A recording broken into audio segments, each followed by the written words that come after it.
खबरें जो सवाल बनाती हैं, खबरें जो आपका इम्तिहान लेती हैं, खबरें जो टकराती हैं एग्जामिनेशन हॉल में आपसे सवाल बनकर।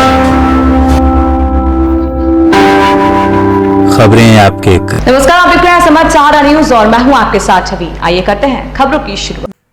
प्रदेश के वन मंत्री डॉक्टर कुंवर विजय शाह ने सोमवार को कलेक्ट्रेट सभा कक्ष में अधिकारियों की बैठक लेकर कोरोना संक्रमण से निपटने के लिए जिला प्रशासन द्वारा किए जा रहे प्रयासों की समीक्षा की। इस दौरान उन्होंने निर्देश दिए कि जिले के मुंदी, पंधाना, खालवा, हरसूद के अस्पतालों में भी कोविड वार्ड की सभी सुविधाएं स्थानीय स्तर पर उपलब्ध कराकर वहां के अस्पताल को कोविड मरीजों का उपचार कराया जाए, ताकि जिला अस्पताल पर मरीजों का दबाव कम हो सके और मरीजों को तहसील से जिला स्तर तक आने जाने वाली परेशानी से मुक्ति मिले। बैठक में वन मंत्री डॉक्टर विजय शाह ने कहा कि ये चारों तहसील स्तरीय कोविड वार्ड में ऑक्सीजन कंसंट्रेटर मशीन और रेमडेसिविर इंजेक्शन भी मरीजों के उपचार के लिए उपलब्ध कराए जाएंगे। वन मंत्री ने बैठक में कहा कि मुंदी, पंधाना, खालवा और हरसूद में कोविड वार्ड की स्थापना शीघ्र ही की जाएगी। उन्होंने कहा कि वो स्वयं इन चारों तहसील का दौरा कर वहां की व्यवस्थाएं देखेंगे। इस बैठक में खंडवा विधायक देवेंद्र वर्मा, पंधाना विधायक राम दांगोरे, मांधाता विधायक नारायण पटेल, कलेक्टर अनय द्विवेदी, पुलिस अधीक्षक विवेक सिंह, जिला भाजपा अध्यक्ष सेवादास पटेल, अपर कलेक्टर श्री एस.एल. सिंघाड़े के साथ अधिकारी उपस्थित थे। वहीं वन मंत्री डॉक्टर शाह ने बैठक में कहा कि प्रिंट और इलेक्ट्रॉनिक मीडिया के साथ सोशल मीडिया में प्रकाशित होने वाली सनसनीखेज खबरों से आम नागरिक डरा हुआ है। समाज के चौथे स्तंभ को भी अपनी जिम्मेदारी महत्वपूर्ण तरीके से निभानी चाहिए, ताकि नागरिकों तक सही जानकारी पहुंचे। वन मंत्री डॉक्टर शाह ने इस अवसर पर निर्देश दिए कि कोविड अस्पताल के सभी वार्डों में प्रत्येक 4 मरीजों के बीच एक हेल्पर तैनात किया जाए, जो मरीजों को समय समय पर सहायता उपलब्ध करे। उन्होंने कहा कि कोविड वार्ड में सीसीटीवी चालू कराने के लिए कहा और कोविड वार्ड के प्रत्येक फ्लोर पर एक प्रशासनिक अधिकारी 3-3 शिफ्टों में तैनात किया जाए। कलेक्टर द्विवेदी ने बताया कि खंडवा जिले में कोविड वार्ड में भर्ती मरीजों के लिए ऑक्सीजन की पर्याप्त उपलब्धता है।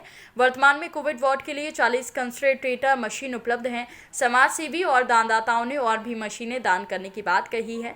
रेड क्रॉस से 15 ऑक्सीजन कंसंट्रेटर मशीन खरीदी गई हैं। ये सभी मशीनें मरीजों के लिए खरीदी गई हैं। आपको बता दें कि इससे आवश्यकता अनुसार ऑक्सीजन उपलब्ध कराने की व्यवस्था की गई है। 1 घंटे में लगभग 60 सिलेंडर ऑक्सीजन की बचत होने लगी है। इस बचत वाली ऑक्सीजन से निजी अस्पताल को पर्याप्त ऑक्सीजन मिल सकेगी।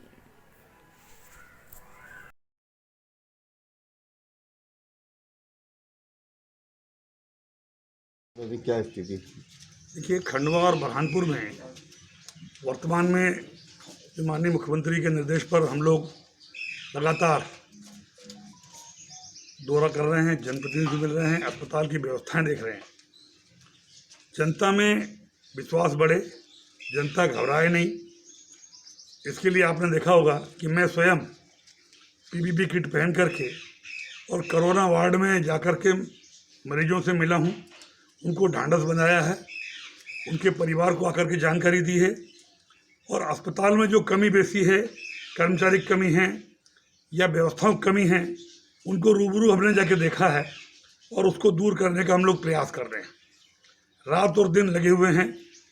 हवाई जहाज और हेलीकॉप्टर से भी इंजेक्शन और टैंकरों की जो सप्लाई है वो विधिवत बनी रहे, इसके लिए लगातार मॉनिटरिंग हम कर रहे हैं। प्राइवेट अस्पतालों को भी अभी हम कोविड केयर सेंटर में बदलने पर विचार कर रहे हैं, ताकि अस्पताल का लोड कम हो सके।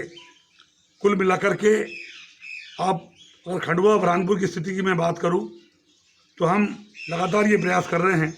अभी फिर हमने 11 बजे एक मीटिंग बुलाई है, जिसमें मरीजों से परिजन को मिलने देना है नहीं देना है।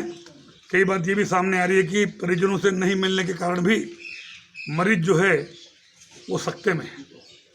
तो इन सब बातों को लेकर के अभी हमने एक फिर मीटिंग बुलाई है और लगातार हम लोग वॉच कर रहे हैं।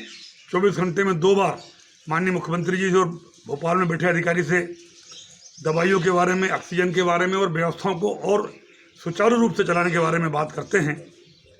हरसूद, मुंदी और पंधाना यहाँ हम छोटे छोटे नए सेंटर खोल रहे हैं, कि जहाँ पर रहने वालों को भोजन पानी की व्यवस्था भी रहे, और सामान्य रूप से जो मरीज हैं जिनको सिर्फ ऑक्सीजन से ठीक हो सकते हैं उनके लिए हम लोग ये 3-4 सेंटर और खोल रहे हैं। तो जब से